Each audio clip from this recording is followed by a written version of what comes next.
नमस्ते। नमस्कार हजुर। अनि नमस्कार। यहाँ एउटा मैले यो शिवजी गुफा पनि देखेँ। हजुर हजुर। सुने अनुसार यो गरेर तर तक्सारमा निस्किन्छ अरे। हजुर हजुर। यो के कारण पर्यो हैन?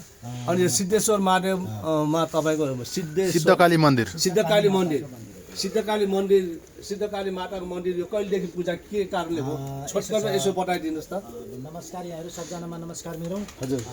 यो चाहिँ एउटा शिव गुफा। हजुर हजुर। शिवका साथमा चाहिँ पार्वती लगायतका अन्य शक्तिहरू सृष्टि भएका अथवा शिवजीले सृष्टि गर्नुभएका कारणले गर्दा देवीको पनि यो एउटा गुफा हो। अनि यो गुफा गएर कहाँ निस्किन्छ? गुफा यहाँबाट प्रवेश गर्यो भने पहिला टक्सारको सरस्वती थान भन्ने एउटा गुफा छन्। त्यो गुफाबाट आते जाते गर्न सकिन्थ्यो अरे। अब सिद्धकाली भगवती भनेकी चाहिँ यही गुफामा आएर बस्नु भएको। यहाँ चाहिँ सती देवीको देब्रे आँखा पतन भएर यस ठाउँमा देब्रे आँखा पतन भएर चाहिँ सिद्धकाली भगवती सृष्टि हुनुभएको रहेछ। त्यो बेला कसैलाई पनि थाहा नभएको पछाडि मृगको रूप धारण गरेर वनबिहार गर्न जानुभएको।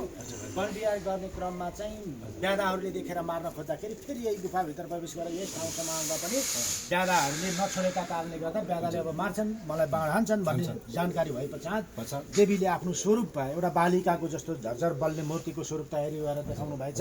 त्यो देख्दाखेरि ती ब्यादाहरू चाहिँ बेहोस भएर लडेछन्। पछाडि चेष्टा हुँदाखेरि म देवी हुँ, म मृग होइन, हामीलाई मार्न सक्दैनौ, अब तिमीले पूजाआजाको व्यवस्था मिलाऊ, होइन भने तिमीहरूको वंश सकिन्छ भनेर त्यो बक्ने मात्र काम भइसके पश्चात अन्य बुद्धिजीवीहरू सबैजना आएर हेर्दाखेरि देवी आफ्नो आसनमा एकदम ध्यान गरेर बसिरहनु भएको देखे पश्चात जसले देख्न आउनुभयो त्यो सबैजना मान्छेलाई त्यसै गरी देवी चढेर चाहिँ कम्प दिने काम्ने बक्ने भएका कारणले गर्दाखेरि पूजाआजाको व्यवस्था मिलाएर पूजाआजा गरेको चलन छ।